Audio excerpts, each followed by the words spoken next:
கல்லீரல் தொற்று நோய் வந்து நம்ம எந்த காரணத்தால நம்ம உடம்புக்குள்ள வருதுங்க இது? இது வந்து இரத்தத்தில் ஏற்படுகின்ற கிருமி, சிறுநீரகத்தில் ஏற்படுகின்ற கிருமி மற்றும் பாக்டீரியாக்கள், விந்தணுக்கள்.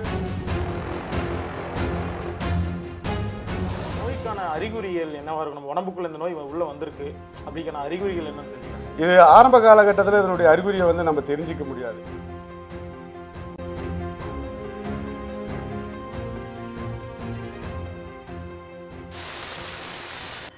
போகர் சித்த மருத்துவ நேயர்களுக்கு வணக்கம். இன்று நம்மளோடு சிராஜ் இணைந்திருக்கிறார். வணக்கம் சிராஜ்.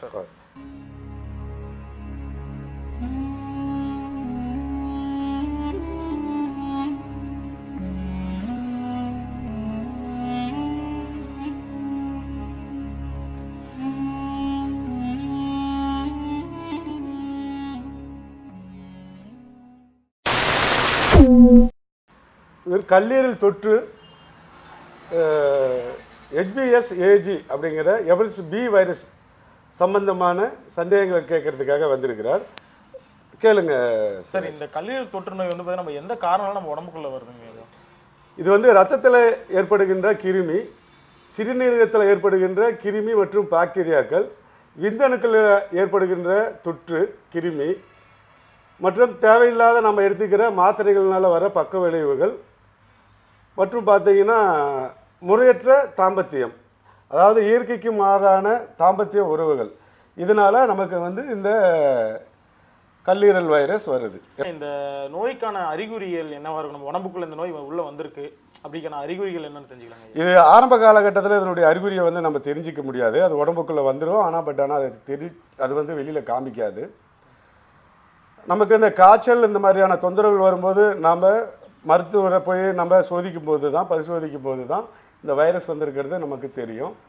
இந்த வைரஸ் வந்தவங்களுக்கு வந்து அசதி, சோர்வு, டயர்ட்னஸ்ஸு, இதனால் இந்த கல்லீரலில் ஏற்பட்ட தொற்றுனால கல்லீரல் வீக்கம், அல்சரு, கேஸ்ட்ரிக்கு, சரியாக ஜீரணமாகாதது, நெஞ்செரிச்சல், இதனால் ஏற்படுகின்ற வாயுனால் வாதம் சம்பந்தப்பட்ட நரம்பு சம்பந்தப்பட்ட பிரச்சனை, ஜாயிண்ட்டுகளில் வந்து பசை கம்மியாகி மூட்டுகளில் சவுண்டு கேட்குறது, இந்த மாதிரியான தொந்தரவுகளில் இருக்கும்போது தான் நமக்கு வந்து இந்த அறிகுறியினால் இது வந்திருக்கு அப்படிங்கிறத நம்ம தெரிஞ்சுக்கலாம். சரிங்க. நம்ம சித்த மருத்துவத்தில் இதுக்கான வழிமுறைகள் என்னங்க இருக்குது? இது வந்து மற்ற மருத்துவத்தில் வந்து இது நாள்பட்ட தீர்க்க முடியாத வியாதி அப்படின்னு சொல்லிட்டு இதுக்கு வந்து வாழ்க்கை ஃபுல்லாக மருந்து சாப்பிட்ணும் அப்படின்னு சொல்லுவாங்க. பெரும்பாலான மருத்துவத்தில் எபர்ஸ் பி வைரஸுக்கு இது கிடையாதுன்னு சொல்லுவாங்க. இந்த வைரஸ் பாதிக்கப்படும் போது சிலருக்கு காமால வரும், சிலருக்கு காமால வராமலே இந்த வைரஸ் உள்ளே இருந்து பல தொந்தரவுகளை கொடுக்கும். இதுக்கு சித்தர்கள் வந்து தீர்க்க முடியாத வியாதின்னு வரும்போது மூலிகைகளில் கட்டுப்படுத்த முடியலங்கிறப்ப தான் சித்தர்களுடைய குருமருந்துங்கிறத பயன்படுத்துவோம். அனுபவம் வாய்ந்த வைத்தியர்கள் மட்டுமே இதை சரியாக பயன்படுத்துவாங்க. அதாவது மூலிகைகளில் எரித்து அதுலேருந்து உப்பு எடுத்து அந்த உப்பை மருந்தாக்கி அதை சித்தர்களுடைய குருமருந்தாக கொடுப்பாங்க. இதுக்கு வந்து நாயுருவிங்கிற ஒரு மூலிகை, சித்தர்களுடைய செல்லப்பிள்ளைன்னே சொல்லுவோம் அந்த நாயுருவி மூலிகையை. அந்த மூலிகையிலேருந்து உப்பு எடுத்து அதை மருந்தாக்கி அதை கொடுத்து இந்த எபர்ஸ் பிங்கிற வைரஸை இந்த மாதிரியான இன்னும் நிறைய அன்னபேதி, மண்டூரம், கீழாநெல்லி, கரிசாலை, இப்படி நிறைய மூலிகைகள் மருந்துகள் இதுக்கு இருக்குது. இதை நம்ம சொல்கிற வழிமுறையில் அவங்க கரெக்டாக பத்தியம் இருந்து அதை சரியாக பயன்படுத்திக்கிட்டாங்க அப்படின்னாக்கா இந்த கல்லீரல் தொற்று சுத்தமாக இல்லை அப்படிங்கிறத நம்ம மருத்துவத்தில் கண்டிப்பாக சரி பண்ண முடியும்.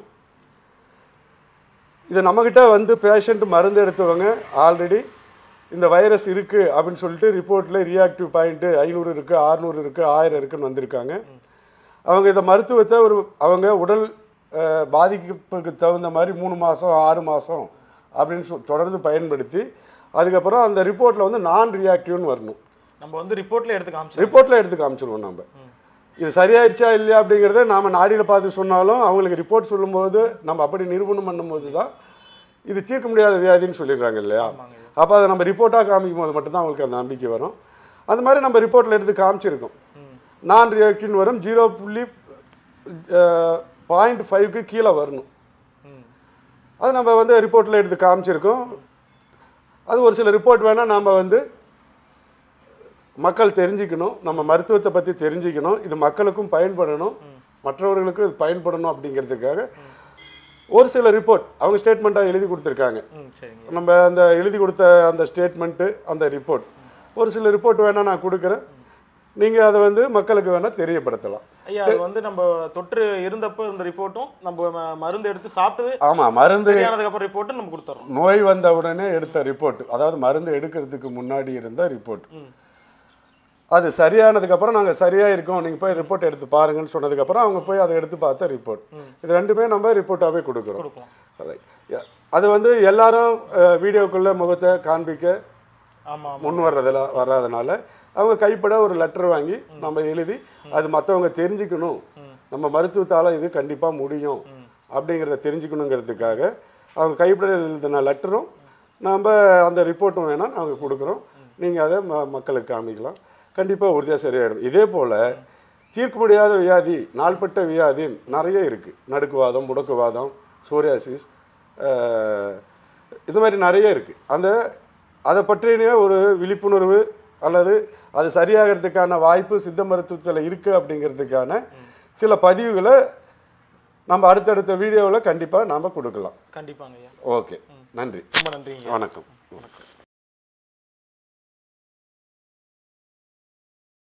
உலகெங்கும் இந்த ஹெப்படைட்டிஸ் பியால சுமார் 2 கோடி மக்கள் பாதிக்கப்பட்டிருக்காங்க. அதுலயும் வருஷத்துக்கு 15 லட்சம் பேர் பாதிக்கப்படுறாங்கன்னு சொல்லப்படுது. இந்த நிறைய குழந்தைகளும் பாதிக்கப்படுறாங்க. இது எப்படின்னா அம்மா மூலியமா பிரெக்னன்சி டைம்ல குழந்தைக்கு பரவுறது. இந்த நிலைமையில தான் 2 பேரும் நம்ம மருத்துவரையாவை பார்க்க வந்திருந்தாங்க. இங்க வந்ததுக்கு முன்னாடி எடுத்த ரிப்போர்ட்டும் இங்க வந்து மருந்து பயன்படுத்தினதுக்கு பிறகு ஆன ரிப்போர்ட்டும் நான் இப்போ காமிக்கிறேன். அவங்களுக்கு வீடியோக்குள்ள வர தயக்கமா இருந்ததுனால அவங்களோட ரிப்போர்ட் மட்டும் காமிக்கிற பாருங்க. இந்த ஃபைல்ல மிஸ்டர் சக்திவேலோட கவுண்ட்ஸை பாருங்க. ஒரு சராசரி மனுஷனுக்கு எவ்வளோ யூனிட்ஸ் இருக்கணும்னா இங்க இருக்கிற இவ்வளோ யூனிட்ஸ் தான் இருக்கணும். ஆனா சுமார் 458 யூனிட்ஸ் இருக்கு சக்திவேலுக்கு. இது வந்ததுக்கு முன். இதுல பாத்தீங்கன்னா உங்களுக்கு தெரியும் எந்த அளவுக்கு மாற்றத்தை கொடுத்துருக்குன்னு.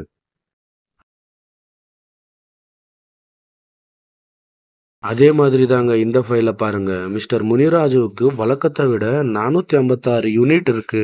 அதாவது ரொம்பவே அப்நார்மலா இருக்கு. இது நம்ம ஐயாவுடன் வைத்தியம் பார்த்ததுக்கு பிறகான ரிப்போர்ட். இதுல பாத்தீங்கன்னா உங்களுக்கே தெளிவா தெரியும் எந்த அளவுக்கு மாற்றத்தை கொடுத்துருக்குன்னு. இதே மாதிரி தாங்க நம்மளை சுத்தி இருக்கிறவங்க நிறைய பேர் ஏதோ ஒரு விதத்துல பாதிக்கப்பட்டிருக்காங்க. அவங்களுக்கான மாற்றம் உங்க கையில தான் இருக்கு. கண்டிப்பா இந்த வீடியோவை இந்த மாதிரி ஆளுங்களுக்கு ஷேர் பண்ணுங்க. அது அவங்களுக்கு ரொம்பவே யூஸ்ஃபுல்லா இருக்கும். நேயர்களே, இன்று கல்லீரல் தொற்று வைரஸ் நோய்க்கான முழுமையான விளக்கத்தை சுரேஷ் வைத்தியரையாவிடமிருந்து கேட்டு தெரிந்து கொண்டோம். மேலும் பல தீர்க்க முடியாத வியாதிகளுக்கு உண்டான வழிமுறைகளை மென்மேலும் பதிவுகளில் அடுத்தடுத்த பதிவுகளில் ஐயாவிடம் கேட்டு தெரிந்து கொள்கிறோம். நன்றி.